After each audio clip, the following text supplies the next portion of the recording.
Welcome to AngularJS Toronto Meetup. I wanted to share with you that it's actually an exciting day for us because it's 3 years since we at Rangle, it's a 3-year anniversary of Rangle.io today, counting from the day when Nick, the CEO, the founder of Rangle.io, set up the website, and the same day, which is what makes all of this relevant, I think, for this group, he set up the AngularJS Toronto meetup, right? So, while our first actual meetup was in late June 2013, it was actually on May 18th that this meetup page was set up, and it was the same day when we set up our website, and so that's kind of the day from which we've been counting the history of Rangle.io, so it's been 3 years from both. And in many ways, it's like for us, it feels like the history of Rangle and history of this meetup has been very intertwined because we've been obviously very community-oriented from the very beginning, and it's been very exciting for us to actually have so many people that we could, sort of engage with and both learn from and offer, some of our own findings back. So thank you, all of you, for being part of this community. And also, I wanted to mention that one thing that's kind of really exciting is that one of our speakers today is going to be Matias, who was actually a speaker at the very first AngularJS Toronto meetup. So that is also very exciting. And Matias was actually a frequent speaker in the early days of this meetup when he was working in Toronto. He then left us for sunny San Francisco, which I'm sure he's, great for him, and in many ways great for us because it allows him to do even better work that all of us get to benefit from, in the form of Angular. So thank you very much for coming, and I will hand over to Augury. Hi, everyone. So thank you very much for joining us tonight at Rangle for the AngularJS TO meetup. We have 3 awesome speakers joining us today. If you want to follow us and join the conversation, feel free to tweet us at Rangle.io, and then the hashtag is AngularJSTO. You can follow any sort of conversations or commentary that way if you are on Twitter. I'd like to give a shout out to our sponsors today, Soteris, FITC, and of course, Rangle. And then I'd like to just quickly kind of introduce you. So as Yuri said earlier, we have Matias, who's going to be joining us today and doing a talk. We also have 2 Wranglers here today, Vanessa and Sumit, who will be joining us as well. And they'll be introduced shortly after Matias's talk. I'd love to not introduce you guys, but welcome you guys to check out some of the Angular training that we have coming up. There's a link showed there, but you can also check it out on Rangle.io on our website to see some of the Angular training and training in general that we do have coming up in the future and the dates for those things. And last but not least, we are growing. So in the last year, we grew from 25 to 90 people. That was last year, and we've now grown from 90 to just about 120 or 125 now. So we're growing. We're looking at growing to about 200 by the end of this year. So you can reach me on Twitter at Augury Francis if you're online, but also you can find me on LinkedIn, or you can send me an email at Augury@Rangle.io if you're interested in some of the opportunities that we're currently hiring for, or just generally learning about some of the opportunities that we might have coming up in the future, or what it'd be like to work here. So without further ado, I'd like to introduce you all to Matias. Hey, everybody. My name is Matias, and I live in San Francisco, California, but I'm a Torontonian, and I work on the Angular team. I've been doing so for a few years. And what I want to talk to you guys about is pre-compilation Angular 2. And just bear with me, I'm a little bit sick. You always get sick when you fly on an airplane. It's stuff like that. So my voice might be a little bit low, but we'll take this slowly, one step at a time. Okay, so we're all used to using Angular, and it's a framework, so a framework comes with a lot of code, and there's pros and cons of using a framework that we're all aware of. And each of these things kind of takes away from the total amount of code that we write, but when things get difficult, we run into the cons of a framework. which will involve dealing with a lot more code, having to download a lot more code. Learning curve might be difficult, like for everybody here, you might be wondering how long did it take you to first learn Angular 1? Probably a long time. And same goes for Angular 2. And then when something actually goes flaky in your code base, and it's a part of the actual framework, it's very difficult to figure out what's going wrong, right? And debugging it can be a nightmare. So let's take a look at a mini Angular 1 example where we just have a series of numbers displayed on the page, and this is a a repeater displaying these numbers. So this is nothing special. I type in a number and it filters, right?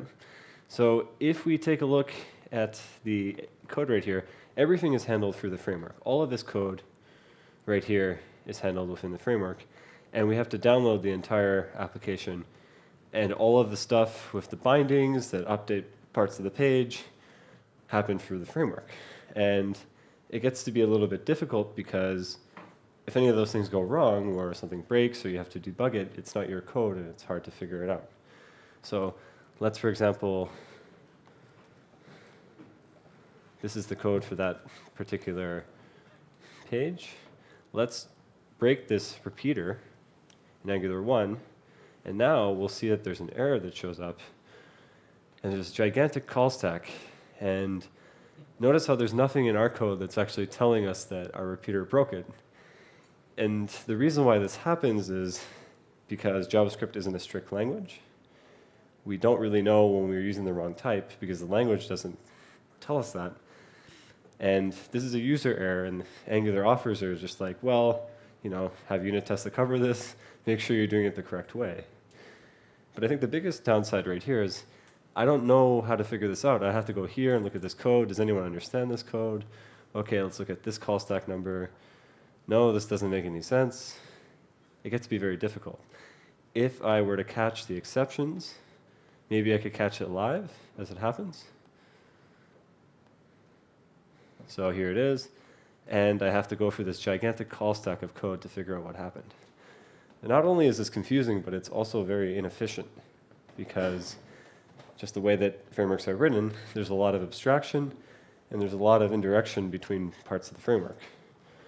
So you might be wondering, well, there can't really be a solution for this after all because, well, it's a framework, and the framework's designed to make our lives easier, and therefore the internals of the framework are much more complicated. Well, let's go further and talk about this. So as I mentioned, debugging is very hard when it comes to debugging a framework because everything is just so convoluted and complex. So back to our demo, instead of looking at our demo for Angular 1, let's take a look at our demo for Angular 2. So it's the same demo we have here, and as I'm typing in values, stuff's updating. But let's take a look at the sources instead. So Angular 2 is obviously much different from Angular 1. But one thing, if you guys are familiar about, is Angular 2 does a lot of code generation behind the scenes. So all of this code right here to display these numbers is actually code generated into basic JavaScript code, which will just render a bunch of elements on the page and say document create element, create element, create element. And it creates this code in these generated template files. So if I expand this, oops, you can see here that we have code for detecting change detection. So let me just find something that's a little bit easier to understand. So here, for example, we have detect changes internal. So as I type in values in here, let's place a breakpoint. And it goes into the generated code and it finds exactly where the code is being run. So instead of having this complex code deep within the framework, Angular 2 code gens the code. So you might be wondering, well, it's still code generated on the fly. What's the benefit? It's just doing extra work. Well, this will lead into pre-compilation as I get further into my talk, so bear with me. Okay. So we can agree that it's important for a framework to have this heavy mix of code and abstractions. But if you have a big framework, it gets very underperformant. And as I mentioned, Angular 2 has code generation and also has these two modes called dev and prod mode. So if we go into development mode, notice how here if I refresh the page, sorry, that's Angular 1 app. If I refresh the page, notice how our Angular 2 application is downloading every single JavaScript file attached to the framework.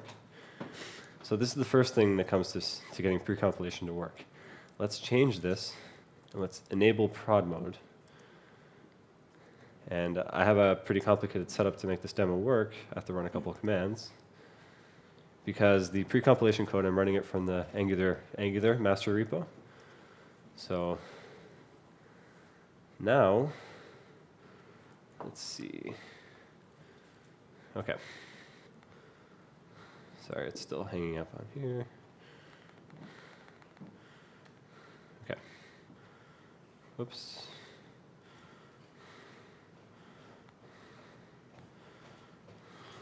Okay, let's ignore that. Okay. So, okay, this prod mode didn't work. Sorry, please bear with me.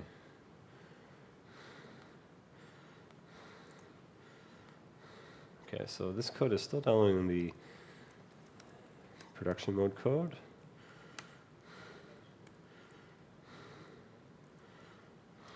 Let's refresh that. Okay, so for some reason that code is not working. I guess the cache is incorrect, but let's continue. So basically what that meant was, instead of having all of the Angular files in Angular 2 repo, it would compress them into one file, which is the production mode file. And for that, we can have code generation, but we can have code generation actually be saved into multiple files in our application. So let's take a look at this again. So in our demo repo, I have two versions of this code. I have index static, right? And what index static does is it will download a factory file. So let's take a look at our factory file. And now we had an application called basic, which looked like this. Let me open this up. I will make my code increase the font size. So here's our application. We basically have a component that's putting a bunch of numbers into the page, right? And then we have a class that's being put into the HTML element that's getting rendered on screen. This is what our HTML code looks like. A simple input field with a div element that contains each value. So when we run our pre-compilation code, it will do that same pre-compilation code I showed earlier, where it makes all of the change detection code, and it will take all of our templates and convert them into basic JavaScript code. So this file that we had, this component file, gets converted into something like this, where we specify all of the imports, and it sets up all of the code to construct each component in the page. It sets up all the change detection. Notice how there's no template in here either. So we had an HTML parser that went through, parsed out all the HTML things, and made simple JavaScript methods for creating each element and creating the attributes and placeholders and all the values that the element needs to be created. And this is done automatically with Angular 2. So you can imagine how much faster that will be once we get that working. And our application now has, instead of downloading each component by itself, it's just downloading that factory code that I just showed you. But another thing that it does is, in addition to downloading only what it needs for the application, it only downloads what it needs for the Angular code. So here we have Common Core and Platform. If we take a look at the non-static, or the non-precompiled code,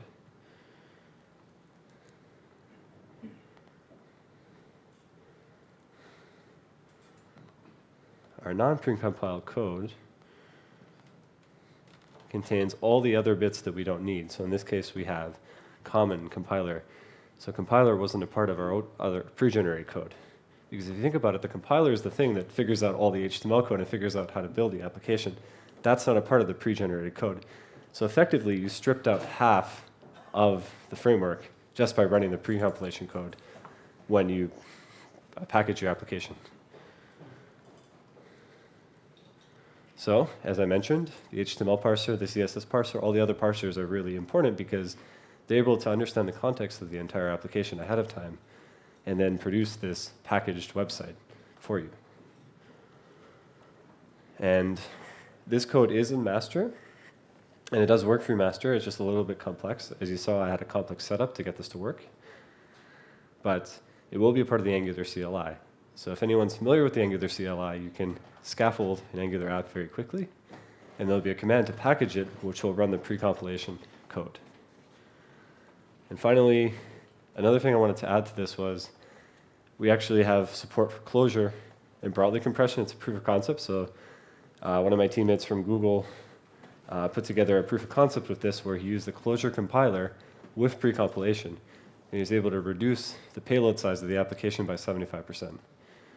So pre-compilation code generation and bandwidth reduction can result in having a very powerful Angular 2 application, which is far faster and far smaller than an Angular 1 application.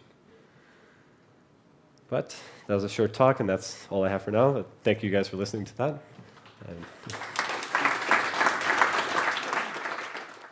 So the next talk is going to be about something that we've built here at Rangle.io. So this started about August last year when we got an email from Brad Green from Angular team asking us if we wanted to actually work together with them on a tool for Angular 2. And we were really excited about this because it was an opportunity for us to contribute back to the community. I mean, obviously, we've been a company early on built on Angular. We've expanded into other things, but really Angular, what we started with, we've got a lot of value from Angular, and we're really excited to actually have this opportunity to contribute back to the Angular community. And so we finally had an opportunity now to present this tool at ngConf a couple of weeks ago, and now I invite Sumit and Vanessa to come and tell all of you guys about it.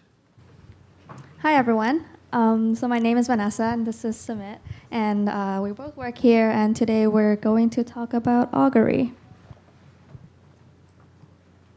So first thing first, what is Augury? In one sentence, Augury is a developer tool, Chrome extension, not a debugger, that allows developer to visualize and understand their Angular 2 applications. And it is an open source effort started at Rangle. And it's developed using TypeScript and Angular 2. One of the questions I get asked most is where did the name Augury came from? So Augury as a word means an omen or an interpretation of an omen. And it actually was an ancient Roman activity where they tried to predict future by watching birds. So we thought this is entirely appropriate for our developer tool, which aims to give you insight into your Angular 2 application's behavior dynamically at runtime.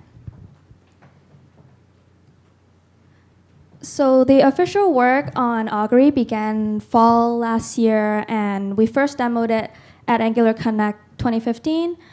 As you can see in this animation, it was a pretty primitive prototype that we had.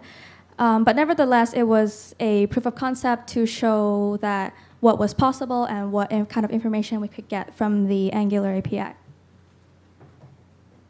Since then, we have come quite a long way.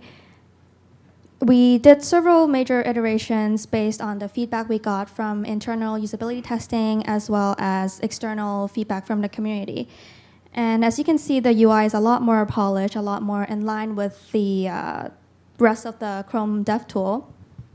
And we added a lot of really cool features, which you will get to see in a bit at the demo. So as a result, we launched it officially at ngConf two weeks ago. And the beta version is now available in the Chrome store if you want to go download that.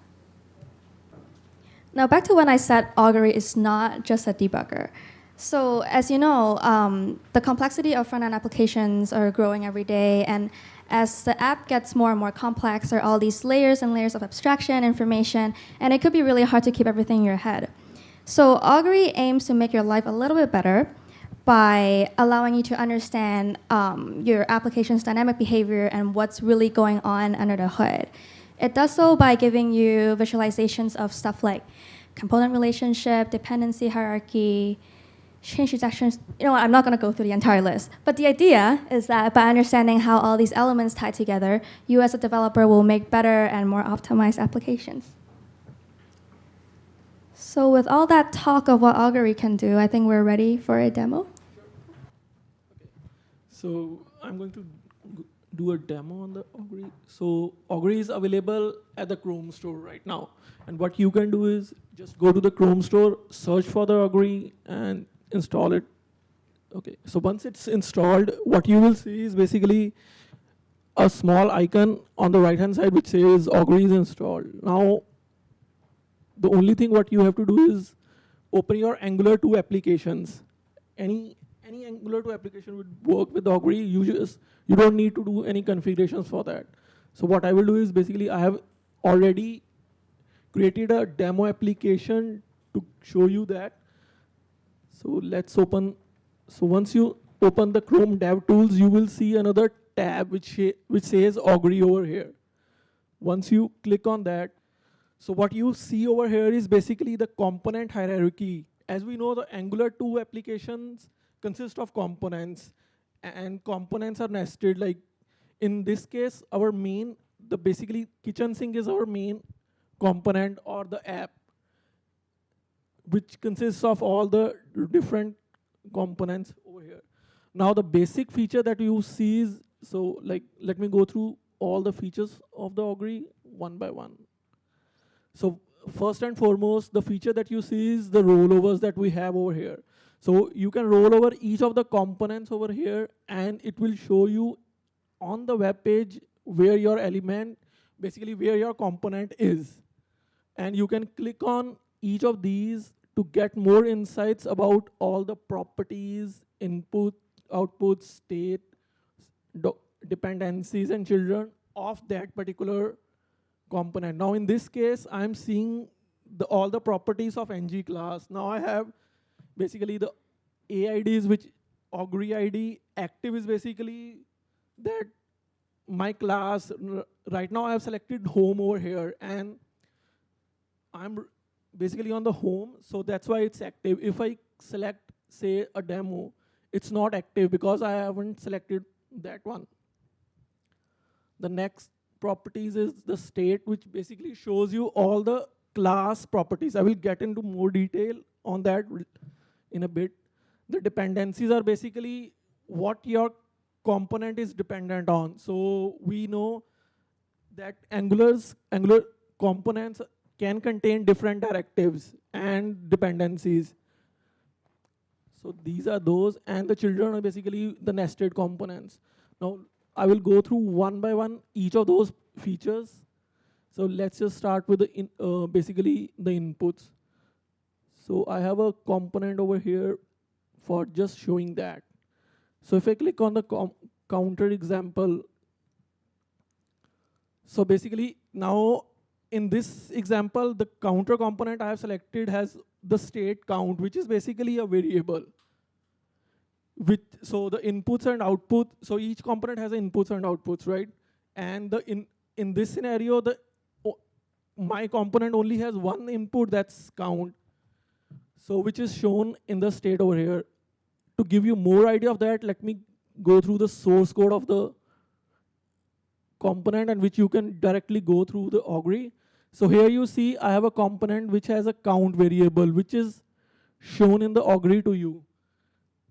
So if I click on so the other feature, that is the visual change highlight. So whenever I change anything on the DOM, you will see Augury will highlight those things. So if I click on increment, you will see that it highlights the counter component which gets updated, and it also updates the count property in the state itself. And I can do it again, and it will again populate that. Now it's not one way. You can also change the properties in the state itself, and it will reflect it back. To show you how, so I can go to the state, click on the property, change its value, and press enter. And it will update it on the DOM, and Augury will also reflect that side by side. Now the outputs are basically how my component connects with parents. So we dispatch the events from the child components to the parent component, right? Now what if I want to test those without implementing the functionality by itself? So we can do that in the Augury itself. So here you see there are two outputs. let me go through the source code again. So here you see I have just created 2 output variables. They are basically the event emitters which will be used in my parent component, and I will dispatch those from my child. Now how I can test these from the Augury itself is basically, so we have these input boxes besides the event emitters. What I can do is I can just place the value that I expect in the event emitters and then press fire. So in the first case, I am only expecting an integer value because I know that I have coded that.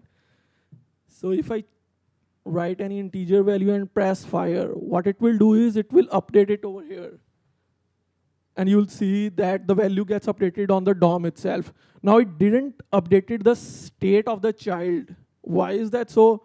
Because I just fired event from my child to the parent, and which is catched by the parent itself. So the only parent over here, only the parent gets updated. So it was the primitive type, right? The integers and strings do work. What if we have a complex object, right? We should be able to do that also. So over here, okay, let me show you the functionality of this display message. Now what happens is, if I click on a send message, my child component sends basically the name and message to my parent component, and parent component displays those, right? Now to test those from the Augury, what you need to do is basically pass that same object in a JSON format and press fire. So let me show you how.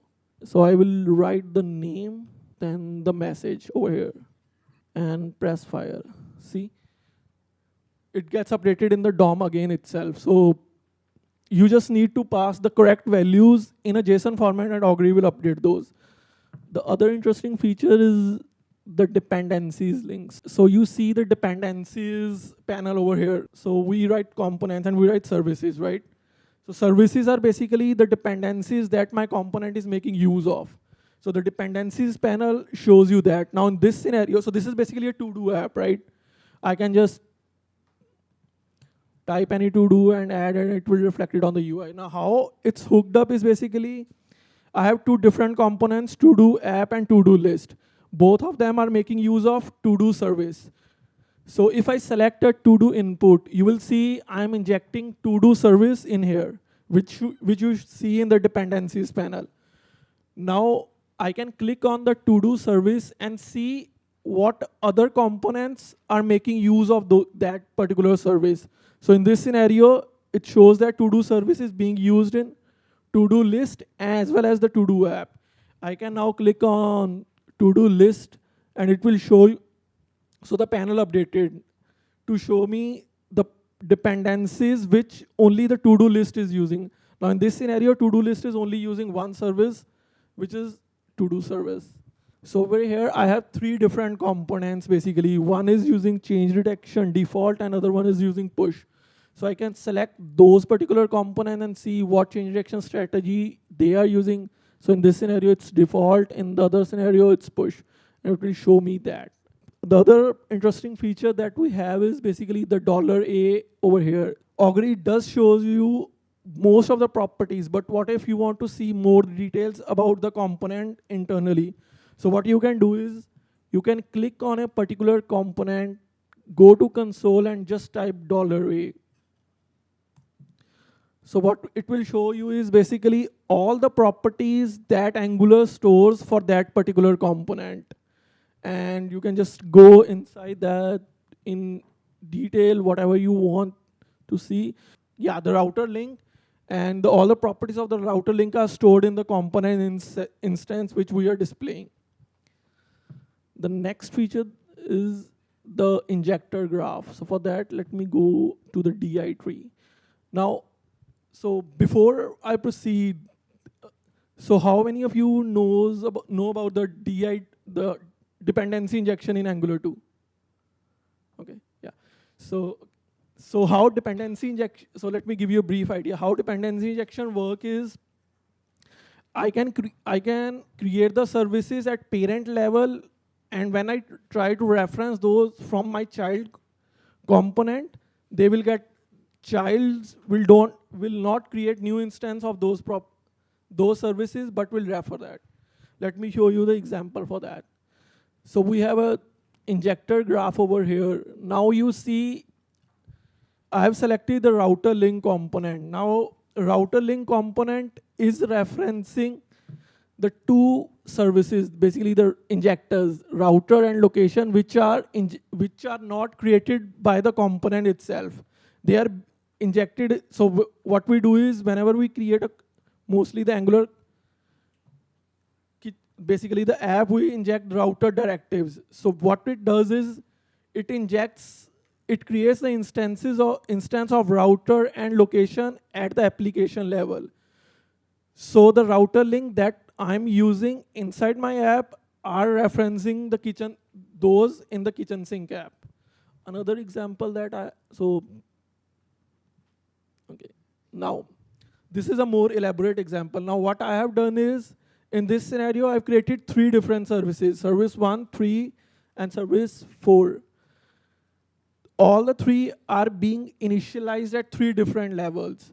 Now, service 1 is being initialized at di3, service 3 is initialized by component 1, and service 4 is initialized by component 4. So that's what you see in the red lines over here. But what if my component wants to refer something which is initialized by a parent, right? So in this scenario, you see that component 4 is making use of service 1, which is initialized by di3 itself. In the similar manner, we have different examples. So in this scenario, component 3 is making use of 2 different services, service 1 and service 3, which are basically initialized by di3 and the component itself. Over here, so there are two things that you see. One is the injector graph, and other one is the component hierarchy. Now, what component hierarchy shows you is basically the hierarchy from top to the component. How is my component being derived from parent? So at the root level, we have a kitchen sink. Then we have a component di3, which is making use of component 1. And then we have the component 3 itself. I can just go to any of the components from here itself and see the properties of that component in the panel itself. The last but not the least is the router tree. So what router tree shows you is basically all the different routes that I have within my application itself. Now in this scenario, I have the kitchen sink app, which has these different routes: home, input, output, form, whatever that I was showing you. You can roll over each of those routes and see the properties of each of those. So in this scenario, it's just the path specificity and the handler. Handler is basically the component that is that is being initialized when I go to that particular route. Then, so in this scenario, you will also see the data properties. So if I am passing a data to my route, you will also be able to see that, as well as the parameters. In this scenario, I'm expecting a message in the path params. You will see that in the router data. And the last is the auxiliary routes. So we have a feature in the Angular 2 which has that you can create auxiliary routes. So in the router graph, auxiliary routes are shown in the blue color and the other routes are shown in the red, so that you have a distinguish when you see that graph itself. Now I'll hand over to Vanessa. So a little bit about Augury as a piece of software. So obviously Augury is a Chrome extension, but under the extension wrapper, it really is just another Angular 2 application built with TypeScript. We rely heavily on the debug API provided by Angular 2, and we work really closely with the Angular core team, and they helped us tremendously along the way, and they really tailored this debug APIs to our need. So, and if you want to know more about the architecture of Augury, we have some more detailed documentations on our repo on GitHub, so feel free to check that out. So we talked about the past and the present, what's in store for future. First of all, we have to make it work with RC1. Second of all, we want to make it a little bit more stable, a little bit more bug-free. Right now, Augury works pretty well, really well with the small, medium-size, large-size applications. But when it comes to the XL-size applications, it could use some improvement in terms of performance. And one other feature we really would like to see in the near future is a tool that you can use to inspect and profile performance of any given Angular 2 applications. We're hoping to provide some kind of metrics or benchmarks so developers could really use it to optimize their applications. And of course, Augury is a feedback-driven project, so we plan on conducting more internal usability testing as well as incorporating feedback from the community as well. So Augury is only possible because we have amazing people on our team. On the top row, we have our development team, and then the bottom row are the designers who were involved in different phases of the project and really helped shape the design and the user experience of Augury. And of course, Augury being open source, aside from having a really great team of people, we also rely heavily on open source contributors. And community is something we value very highly in this project. And we have seen some growth in the community, especially since the launch at ngconf. There's a lot more involvement, a lot more contributions, which is great. This is a list of people who were kind enough to dedicate some of their free time to contribute to Augury, instead of, I don't know, lounge on the beach or something, which makes them wonderful human beings. So if you would also like to be wonderful human beings like them and help contribute to Augury, which I highly recommend you to do so, you can visit our GitHub repo. We have a pretty detailed guide in terms of how to get started on contribution, how to get in touch with us, and a bunch of technical and non-technical documentations. And if you would want to get the latest build that may or may not be the one published on Chrome Store, you can also visit Augury.Angular.io. And there's more resources and information on the site as well. So to reiterate, Angular Augury is available on the Chrome Store. It's a beta version. So if you're only just getting started in Angular 2, or I don't know, you got thrown into this Angular 2 project, I see someone nodding there, and doesn't really know what the hell's going on. Yeah, check out Augury. It will help you. So that's it. Thank you.